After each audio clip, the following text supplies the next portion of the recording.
Looking to sound like you know what's going on in the world? Pop culture, social strategy, comedy, and other funny stuff? Well, join the club and settle in for the Jeff Dwoskin Show. It's not the podcast we deserve, but the podcast we all need, with your host, Jeff Dwoskin.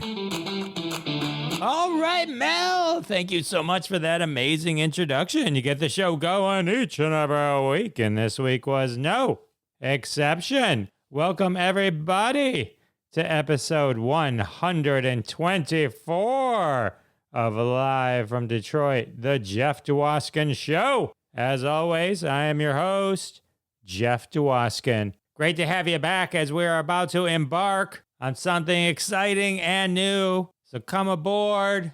We're expecting you.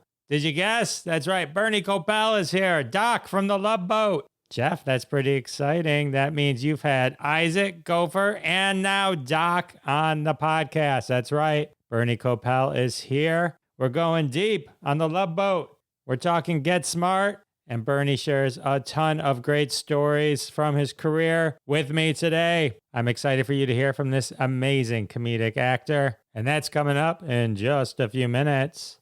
But as I mentioned, this is a full Love Boat themed episode, so I would be remiss to not mention Ted Lange, episode 52, Isaac, serving up the interview in episode 52, and Fred Grandy Gopher chatting it up with us in episode 84. If you want Love Boat, you've come to the right place. The Love Boat soon will be making another run. After you listen to this episode, if you haven't already, it's time to run to our previous episodes. I hope you got to enjoy my conversation with Monica Piper, amazing comedian, Emmy award-winning television writer, and Paul Mercurio, hilarious comedian. Loved him on The Daily Show. Paul and Monica, episodes 122 and 123. Make sure you've checked both of those episodes out when you disembark from episode 124 with Bernie Kopell. I don't know about you, but me and my family, along with the rest of the world, were caught up in all that Wordle stuff. A buddy of mine created an app called Jamonkey. If you like those word challenges, add that to your list. Available on your iPhones. Drive yourself crazy trying to figure out as many words as you want all day, every day, and then challenge your friends. Check it out, Jamonkey. Hey, well, I'm in the giving mood. Couple other podcasts you should check out. Some friends of mine, Weekend Update with Nate Armstrong, Behind the Bits with Scott Curtis, The Sal and Bob Show with Sal D'Amelio and Bob Phillips, two of my co-hosts from Crossing the Streams, the weekly show we all do live every Wednesday at 9:30 p.m. Eastern Time. Join us live on YouTube as we talk about TV shows you should be binging. Also, check out Coffee with Kenobi from frequent guest Dan Zare. They just updated their logo. It's looking hot, my friend. Hot. Also, check out The Commercial Break with Brian Green. Those are some of my faves. I got more, but that's all I'm going to list off in this episode. I do want to thank everyone in advance for their support of the sponsors. When you support the sponsors, you're supporting us here at Live from Detroit, the Jeff Dwoskin Show, and that's how we keep the lights on. Today's interview sponsor, 99 Gadgets and More. If you're a person on the go and you're looking for fake fingertips, false necks, finger guns, fingernail phones, glass cutters, hairbrush guns, shoe phones, compact files, comb phones, invisible dust, invisible chalk, a jacket phone, a leaf notebook. The list goes on and on. We're ready to prepare you for whatever chaos might cross your path. Mind control chip, micro camera, we've got it all. Commando kit, cone of silence, coffee and donut radio. We won't send you in unprepared. We got everything from A to bulletproof pajamas. Get it at 99 Gadgets today. Don't face the chaos alone. All right.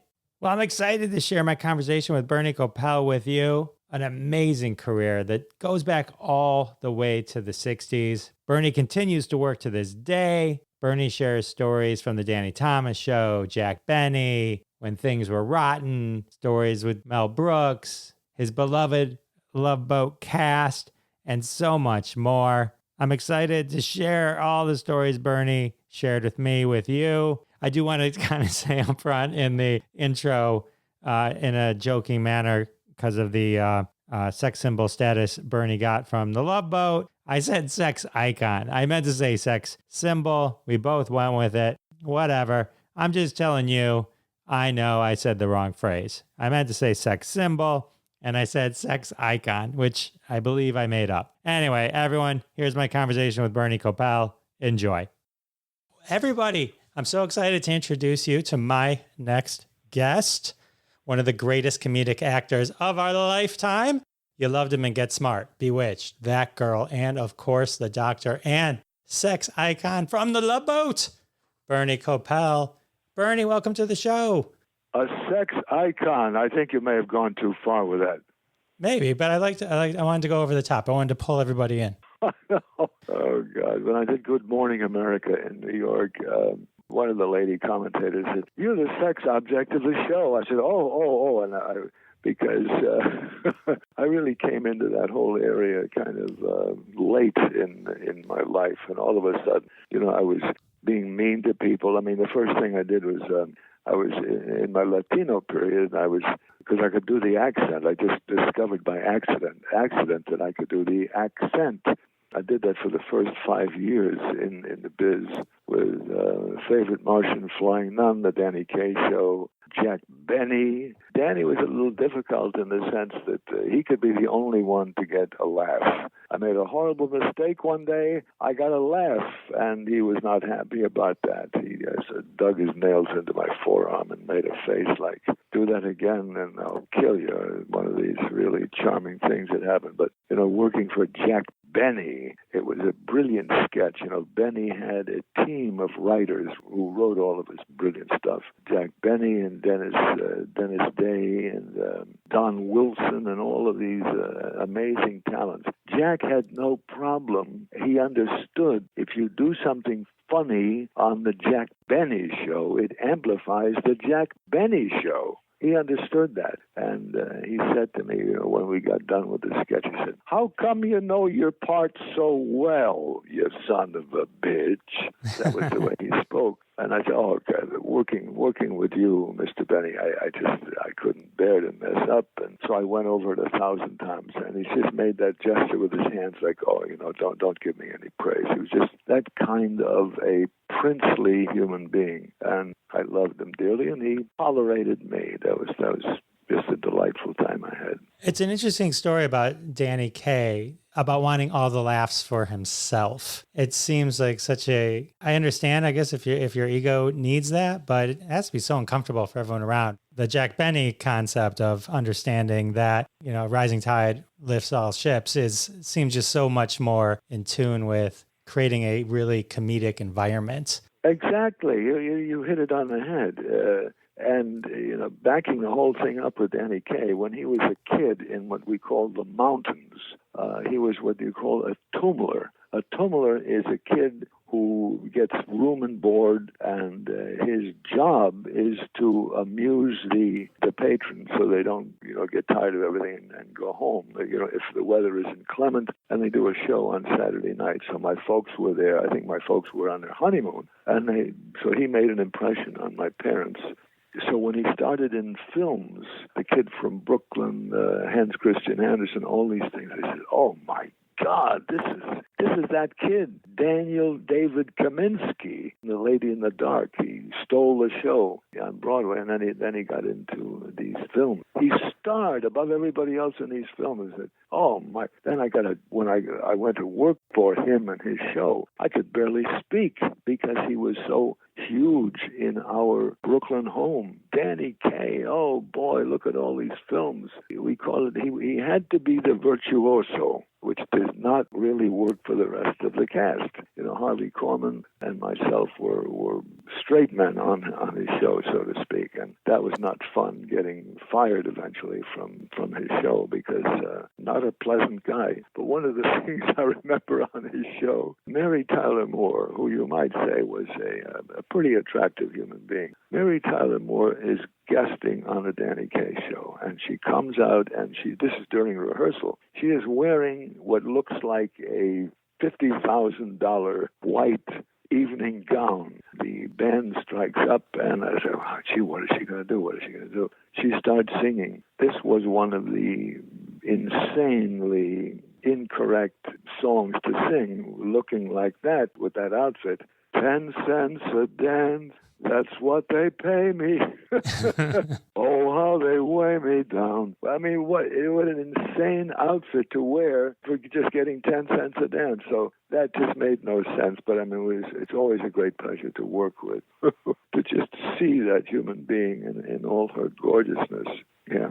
Mary Tyler Moore. And later on, I played a boyfriend of hers when she had her own show, and I also did the Dick Van Dyke show back in the Desilu Cahuenga, which is where we eventually did the Marlo Thomas show. But this was the show I did with her and Dick Van Dyke was. It seems that Dick Van Dyke and Mary Tyler Moore, as the couple, were having some arguments, and they had decided to go to Mexico to get a Mexican divorce, and I was a Mexican lawyer. Eventually, I convinced them that it'd be a lot easier and cheaper if they just remained married. So that was just a delightful time, and I'd worked 3 times with Dick. What was amazing about Dick, he was perceived, not really amazing, but true, he was perceived by CBS. Hold on. Josh, I'm doing a phone interview. Be quiet. That's one of my delinquent sons. Anyway, he's shutting the door now. So anyway, what this is in the early 70s, CBS calls Dick Van Dyke, and they said, Dick, we'd like you to come back to Hollywood and do another show. He was living in Carefree, Arizona, and he really didn't feel like doing that. So he said, guys, thank you very much for the offer, but I'm in Carefree, Arizona. I've been working very hard, so I'm just here relaxing. So a little time goes by, and they double the money. He says, guys, understand, I just want to stay here in Carefree, Arizona. And then they come back and they say, okay, Dick, what if we build you a studio in Carefree? Okay. They built a studio in Carefree, Arizona. I got to play an Arizona Highway Patrol, helping him illustrate the difficulty of drinking and driving. This allowed him to do his brilliant drunk routine, and his manager kept saying, they started making bets. He said, Bernie, you're going to crack up. It's so funny. I said, no, I will not crack up. I'm a pro. That's it. So he did it, and I was struggling not to crack up. It was so amazingly brilliant. So the thing is over. People laugh their faces off, and it's a great success. And he whispers in me, he says, Bern, you want a drink? I said, yeah. With you? He said, yeah, okay. So I'm visualizing going with Dick Van Dyke to some exclusive eating and drinking place in Carefree, Arizona. So I said, okay, come with me. So it looks to me like we're going out of the studio that they've built for him. And I said, oh, there's the prop room. And he opens the door of the prop room.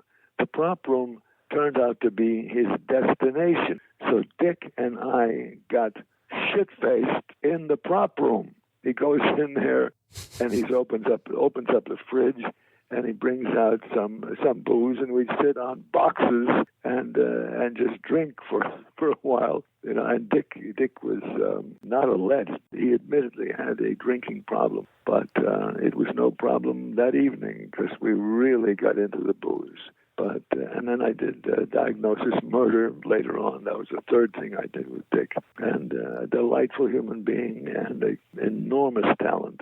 Very humble, really. So anyway, we want to talk about Love Boat, okay? Well, let me ask you a few questions. So it sounds like, I mean, other than Danny Kaye, you've spent most of your career just laughing and having a good time. You've been surrounded by some amazing, also very talented people. When you started your career, I read that you did for like the first 4 years, and you mentioned it a little bit earlier, it was all accents. You were a Puerto Rican dentist and a flying nun, and then you mentioned the Mexican divorce lawyer. Is that what pivoted to the role in Get Smart? Well, I discovered after, when I first came out, James Drury, who played the Virginian. I don't know if you remember the Virginian. Do you remember the Virginian? I remember the show, but okay, I don't think I've ever watched it. James Drury and I were classmates at New York University, and we were in plays together at NYU, and it was great fun. But he says to me, okay, so I get drafted into the Navy.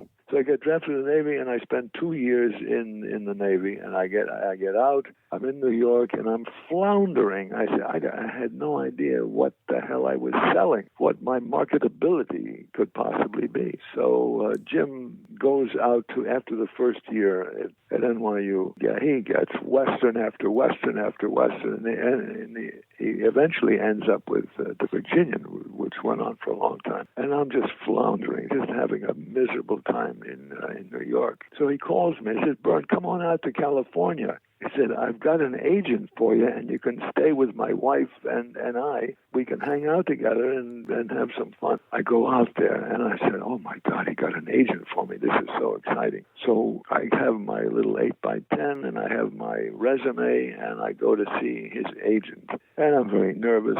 I give the agent my 8x10, my resume, which is stuff I've just done at school. The agent gives me a very judgmental look and says, and I quote, "Did Jim tell you I'd be your agent? How can I be your agent?" A real hard look. "You're not handsome enough to be a leading man. You're not ugly enough to be a heavy." And I was dismissed. And I said, "Oh, crap, this is not working very well." So I'm driving a taxi, and I get an agent, and the agent after a couple of months just dumps me because nothing is happening in a positive way. Then I get another agent. This agent is slow. How slow was he? He was so slow that he would send me up for parts that had already been cast. I said, "Oh, crap, this is really terrible." So I go to CBS Television City on Fairfax. And on my way in, I see 5 guys or 4 guys who could have been Juan or Jesus or Pancho or Pablo. And the casting lady, I will never forget her name, was Marilyn Budgeon. And I'm on my way out, and she says,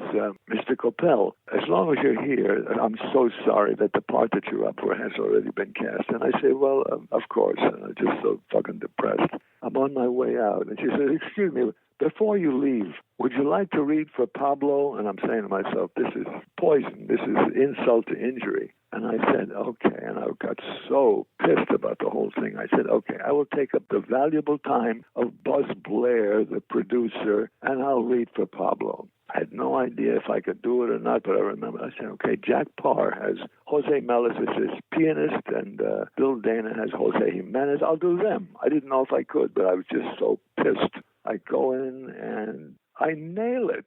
And I got the part of this bad guy who was threatening ladies and older ladies and being a mean guy. And while I was in there, and I did that for 3 months, and I said, "This is kind of fun." And even my mother said, "Bernard, what are you talking funny? What is this?"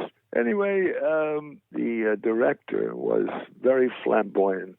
And in the middle of the night, one night, I get the idea. I said, "Why don't I just put the personality of the director and my character together and make a little sketch of a gay?" Now, you can't do these things anymore, but you could at that time. It didn't matter. A gay Latino pilot. It turned out to be a brilliant sketch, and it got me all this work as a Latino on all these shows, as I mentioned before. Favorite Martian, Flying Nun, even the Doris Day show. And that really got me going because I could do this accent. And then I said, "Well, why didn't I try other accents?" And when I did a little play. Coming back to my father convinced me that I could not make a living in any other business but his own jewelry business that I detested because it was a scam and deceit and all that negative crap. I said, I don't want that. I want to do what I like to do. I want to be an actor. But they never told me that it'd be a great idea if I could do that. But I wanted it. And I kept trying, kept coming after it. I was playing a Russian peddler in a little theater on Santa Monica Boulevard, going door to door trying to sell a misnamed fruit fluter kitchen utensil in freezing Buffalo. I got great reviews for that, and I could do that Russian accent authentically. And we ran for about 11 months, and Leonard Stern, who was one of the members of Talent Associates that did many prestigious things in the 50s and 60s, he comes backstage to find me, and he said, "Bernie Kopell, we're going to work together. And with my background, I thought this was just Hollywood bullshit. Within a very short time, he just hands me the role of Siegfried. And it was like a gift from heaven to play that character. So I said, how do I do this? How do I do this? I mean, the guy's angry. He's upset with even with his henchmen. And it turned out to be very funny and very successful. But by the way, I'm still in touch with Barbara Feldon, who is one of the darlings of the world. Whenever I'm in New York, we get together, we have dinner, we have some fun. That was great. Get Smart was one of my favorite shows. Me too. You were so funny in it. What was it like first working with the creators, Mel Brooks and Buck Henry? I understand Buck Henry was more involved with the show than Mel Brooks. Well, the show got on the air because of Mel, because Mel was so hot, and that's why the show got on. But Buck Henry stayed with it the first 2 years, and Mel was off doing silent movie and all the other brilliant things that he did. And one of the things, when we were doing Get Smart, nobody in the world has a comedic mind as Mel Brooks. So the first time, now I got 2 kids, but at that time when I was doing Get Smart, I didn't have any kids. So he said, Bern, you got any kids? I said, no. He said, read the manual. So I read the manual. And then he and Annie had a trip to Italy, and I said, whenever Mel came on, everybody was gathering. Oh, Mel is here.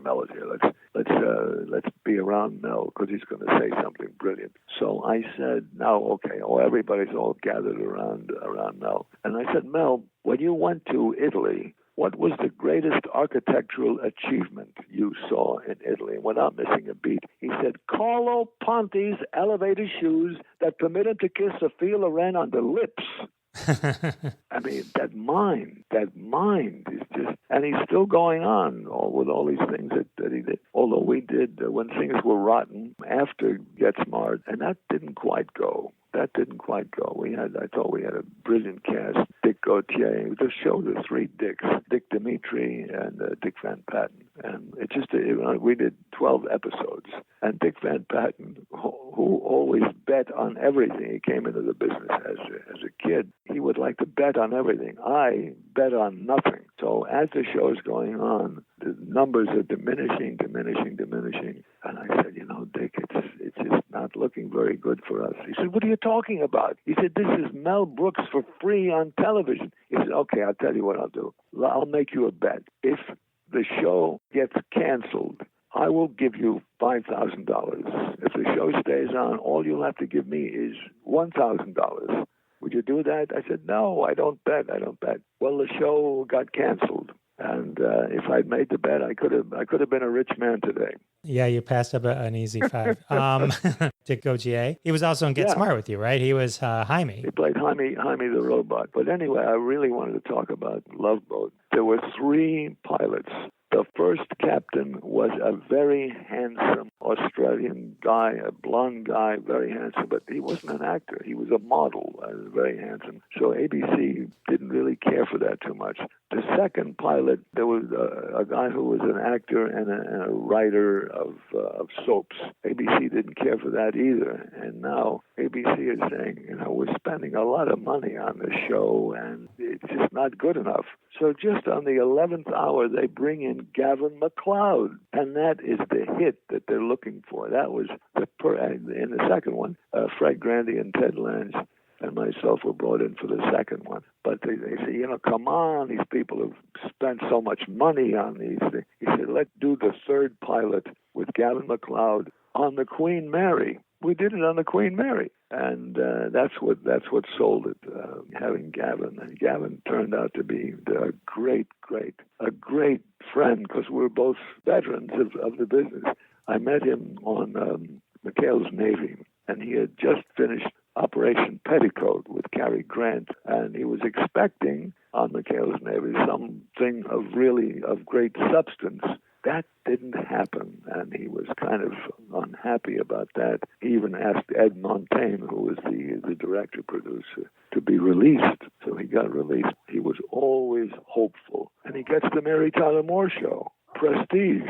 Great. Wonderful. And then from that, he slides right into Love Boat as the Captain Steuben. Gavin and I were, the senior citizens of it, and we kind of kept everything as well as we could on. We would greet the Academy Award-winning people and the other guests because we realized that, some of these people hadn't worked in quite a while. We wanted to make them comfortable. But there was a really idiotic tradition in our strange business, and that tradition was for the director to find someone that they perceived to be the weakest link in the cast of actors and actresses and pick on them.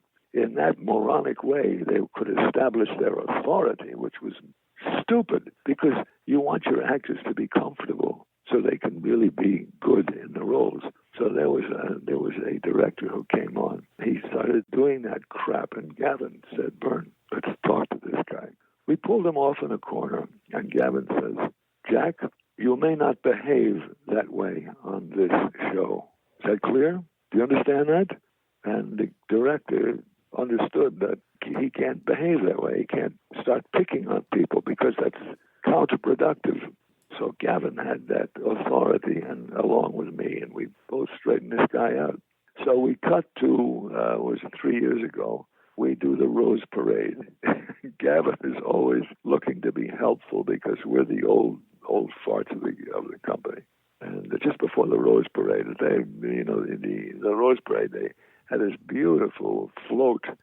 Okay, so we're on the float, and just before we get on, Gavin says, "Bern," he whispers to me, come here. I said, "What?" And he reaches into a big bag, and he brings out something. I don't know what the hell is this. I said, "What is it?" He said, "It's the male version of Depends. We're not going to be able to pee for 3 hours." He said, "Just put this on.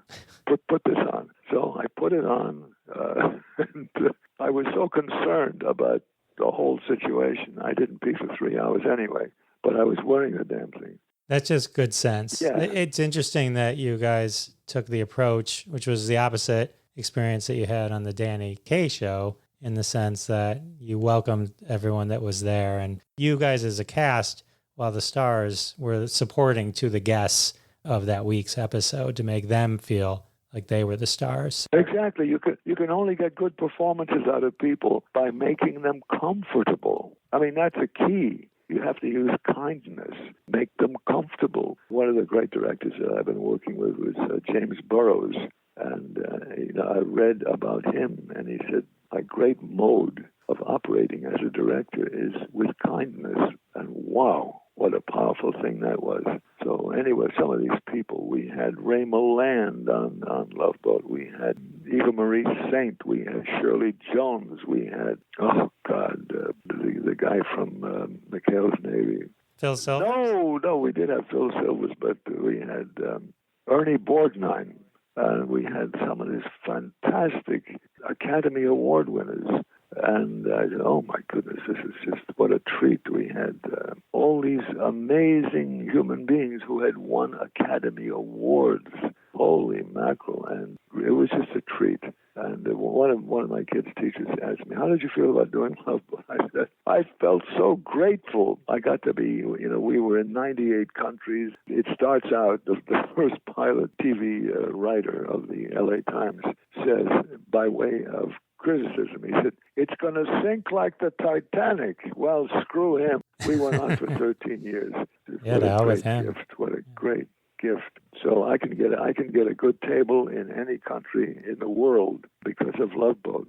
Some of the shows were done with voiceovers, and some were done with titles.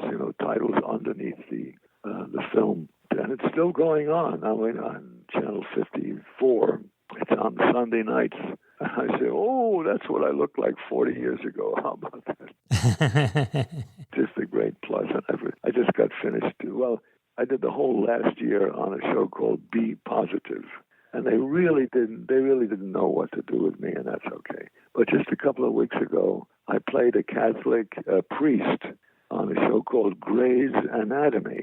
That's very odd because that show was going on for 18 years. I'd never seen it.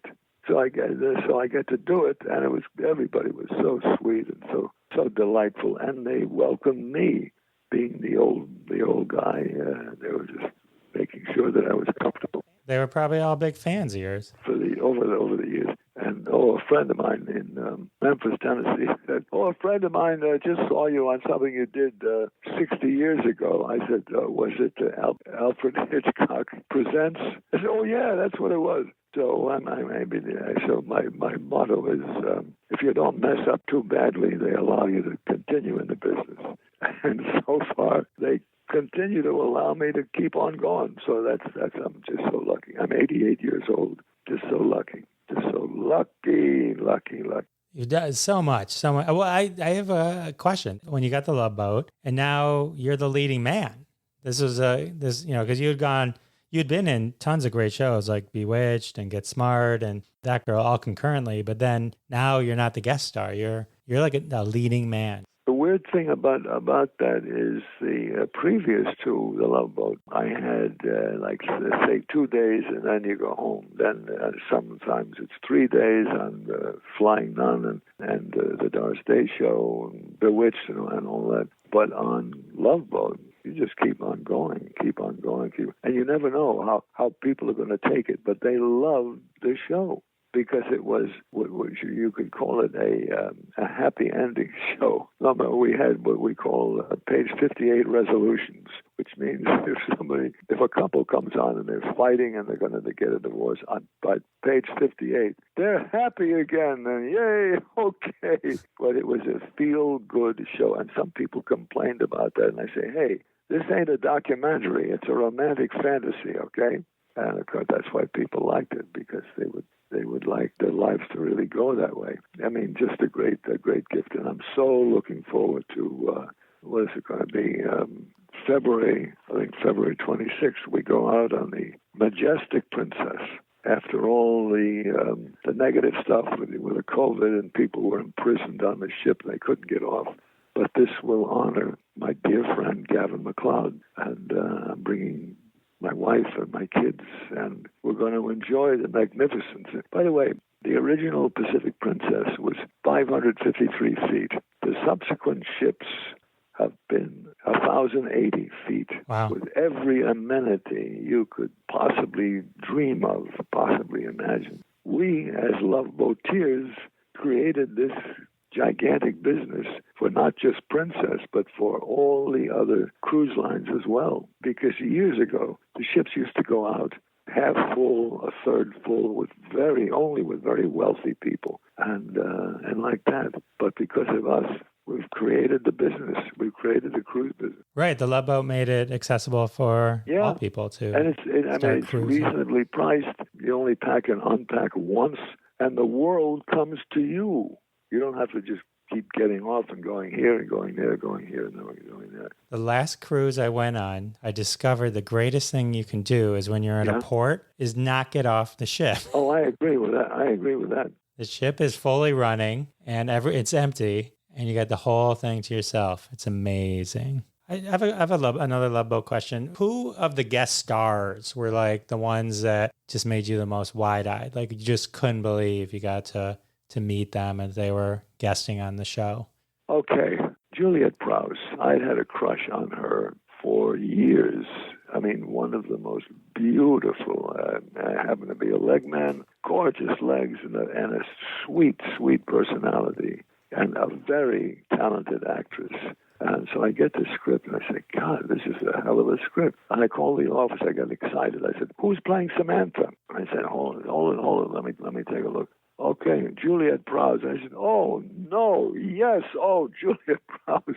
So it was a brilliant script. It was like we were married, but we were very hot for each other at the same time. She had annoying habits that made me somewhat uncomfortable. I had annoying habits that made her uncomfortable. So the marriage really did not work. So I gave her $500, and I said, you go ahead, get a divorce. That's fine. Well, she gave the money to her butcher, whose brother was a lawyer or something, but it didn't work. She said, we were still married. I said, oh, crap. So we had very sexy scenes, in one particular sexy scene. We were in bed together, and I said, oh, my God, this is Juliet Prowse, and I'm in bed with Juliet Prowse. Now you got 50 people in the sound department, in the camera department, wardrobe, everything. Everybody's looking at you, and you're in bed with this dream of a human being. So just before, she says, and she starts to tell me this story,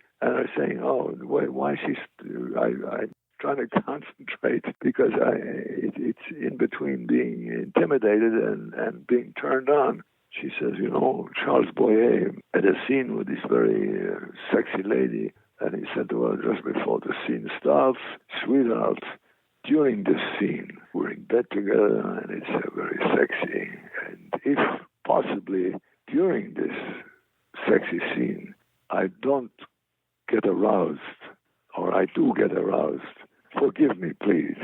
If possibly I don't get aroused, forgive me, please. I almost messed that up, but it came back okay. I use that same line on my wife all the time. Juliet Prowse was one. Shirley Jones was another delight. Shirley Jones was the go-to girl for Oklahoma, for Carousel, for Music Man, for anything. But she had the attitude of a little girl so thrilled to be chosen for these roles. So we're on Mykonos. Mykonos, one of the Greek islands, and we have a little scene together at an outdoor trattoria, and surrounded by maybe, 30 Greek extras, and there are squid hanging from wires above us. And I said, sure, let's go over this. She said, and tears start coming out of her eyes. I said, what are you doing? You're a pro. You're an Academy Award winner. For God's sake, straighten yourself out. She says, Bern, she says, we're here in Mykonos, this beautiful Greek island, all of these lovely people all around us and the squid hanging, and we're being paid. Oh, God. And the mascara starts coming down her face. And I said, makeup, and they come, and they straighten her out with that. But that's the kind of personality that she had. She had achieved so much, and yet was so humble. Eva Marie Saint, who was a dream of a human being, she volunteered. There was a magician on the ship from one of our cruises. He said, "Okay, who would like to help me with some of my magic tricks?" And she put her hand up, and the guy says, "What is your name?" She said, "Eva." He said, "Where are you from?" He said, "Hollywood." "Ladies and gentlemen, let's hear it for Eva from Hollywood." And they started applauding. He was the only one on the ship who had no idea who she was or if she had won an Academy Award. Every time she helped him with a trick, he put his hand up and he said, "Let's hear it for Eva from Hollywood." And they applauded. But that was the kind of personality she was. So we're in the Parthenon in Greece. And I was studying for a play that I was to do when we got back to L.A. This is a little break, and they're setting up outside the Parthenon. And she walks over to me, and I'm studying, and she says, "Bernie, what are you doing?" I said, "Oh, I'm studying for this play that I'm going to be doing when we come back." She said, "Would you like me to cue you?" I said, "Oh, no, I couldn't do that. I couldn't ask you to cue me." I said, "You're an Academy Award." She said, "I do it for all my friends." I said, "Well, okay." So she cued me, and I said, "This is so delightful." And she was that kind of giving personality. That's so awesome. Yeah, lovely. And we had Ray Milland, who had won an Academy Award for Lost Weekend. You may be too young to remember that. But anyway, it's American Night on the ship, American Night. And they served turkey. And up till that time, he had been a very sedate Britisher and talking very politely and so forth. Well, they served this turkey, and he gets crazy. He said, "Why do they keep deferring to this Norman Rockwell picture with the breast up of the damn turkey and drying the damn thing out? What the fuck is with these people?" So he says, "Don't you realize you turn the damn thing upside down with the breast down in the last part of the cooking, and you baste it, and then you get a moist breast." That's the way I've been doing it ever since. Makes perfect sense to me. You need a moist breast. Yeah. Oh, absolutely.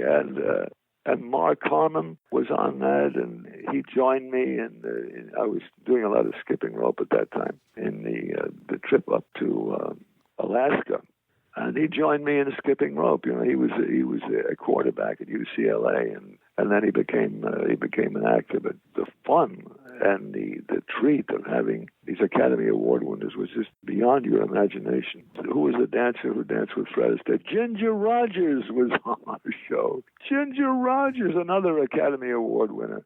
So it was beyond your dreaming to have these people who were very happy to be doing this show. You guys had so many guest stars. It was, I could barely make a list. I mean, 13 years times, at least 5 or 6 an episode. It was wacko. I mean, who we got this week, who we got that week. Just amazingly talented people. Gene Kelly, the great dancer. I really enjoyed his dancing more than I did Fred Astaire. The dog is agreeing with me, you see. Dog's got good taste, just like you. I know. I love my doggie. We got her from a no-kill shelter. She's a shepherd and so loving, but she's protecting us by barking at the gardeners. Our dog does the same thing. Anybody who walks by our front yard That's what they do. has another thing coming. So what about Jessica Walter? Oh yeah, and I worked with her later on. She's marvelous, great pair of legs. And then I worked with her later on something development. What the hell is the name of it? Arrested Development. Yeah. She was on that, and then she passed away. I said, "What the hell's going on here?" I didn't expect that because she seemed, vital and all that. By the way, Juliet Prowse passed away of Pancreatic cancer. And I said, "Oh shit, that was." I know. Young. It's a rough one. Gorgeous. I just lost a friend to that. Yeah. Really? Yeah. That's. I'm sorry to hear that. But anyway, it was a treat. It was a treat. And some people said, aren't you afraid that you're going to be typecast? And I said, no, I'm not. And I just kept working after that. I just kept going and going and going. And I've probably mentioned to you just a couple of weeks ago, I played an Irish priest on Grey's Anatomy. Wait till my rabbi hears about this. I'm telling you the truth. Well, at least your mom got it. My nice Jewish son, he's a doctor on the ship. Yeah, he's a doctor, not a doctor, a dentist, a doctor. Yeah, Kopelling.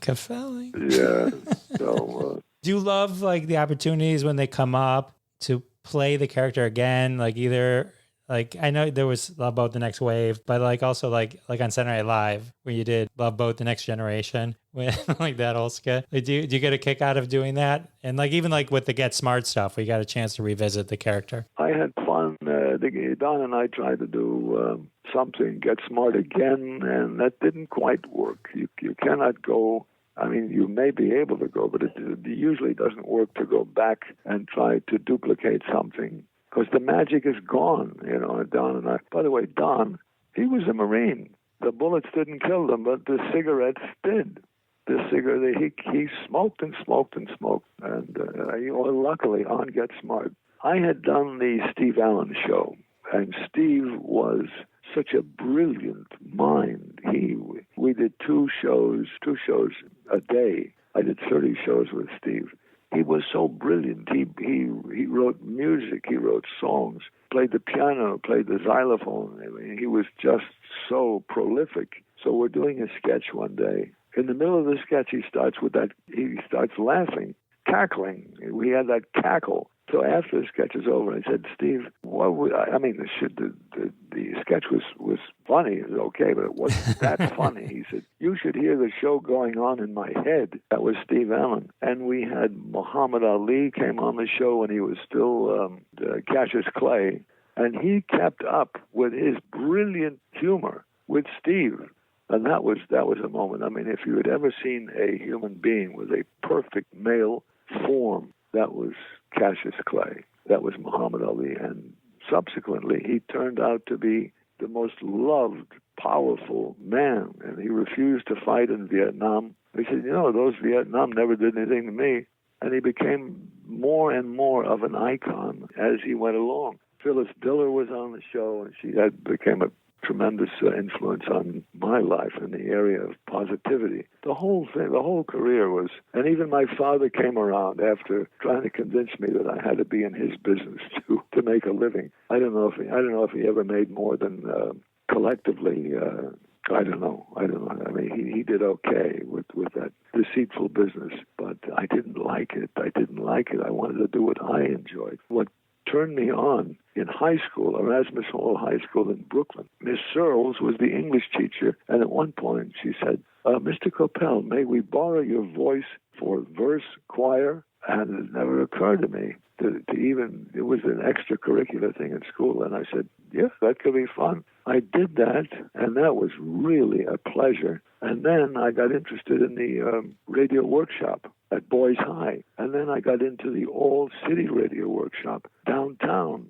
And I said, this is what I like, and it's fun. And I got into NYU. And it turned out that I was a pretty decent actor as a student. And I pursued that because that was fun. That was what I enjoyed doing. And when I talk to young kids who want to be in a biz, I say, find out what it is that makes you happy. Or as Morgan Freeman says, I never worked a day in my life. It's all been fun. And I think of it that way. It has been and continues to be fun.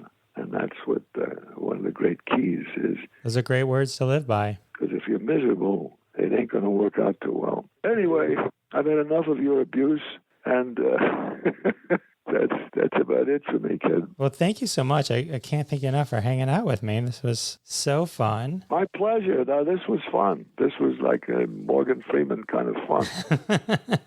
Reliving all the stuff that has been and continues to be my life. All right, a pleasure to talk to you, kiddo. I appreciate your appreciation, and have a great everything, okay? You too. Have a great everything. Pleasure, kid. Pleasure. Okay, bye-bye. Bye. Thanks, Bernie. All right, how awesome with Bernie Kopell. And that concludes the Love Boat trilogy. Doc, Isaac, Gopher, what podcast do you guys hang out on? We hang out on your podcast, Jeff. That was a voice impression.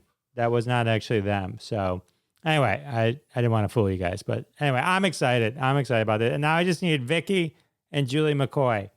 So if anybody knows them, I've reached out, but I have not heard back. That would just be incredible, huh?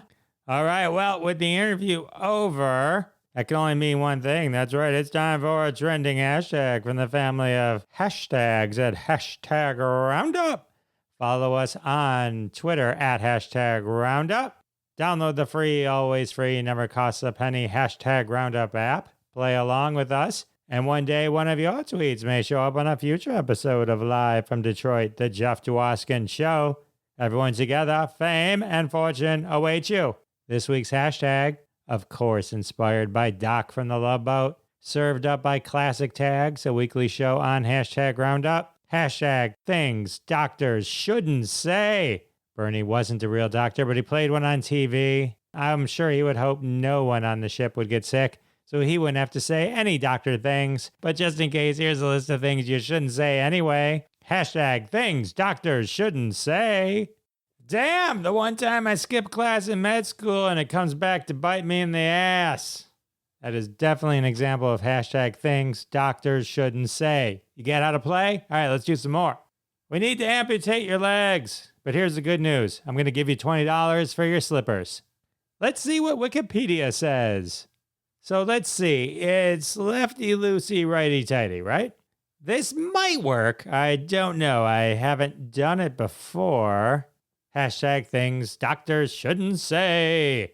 Sucks to be you right now. According to your chart, don't make any long-term plans.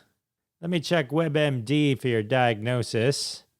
Why, yes, I'll perform any operation for $129.95. Mind if I smoke?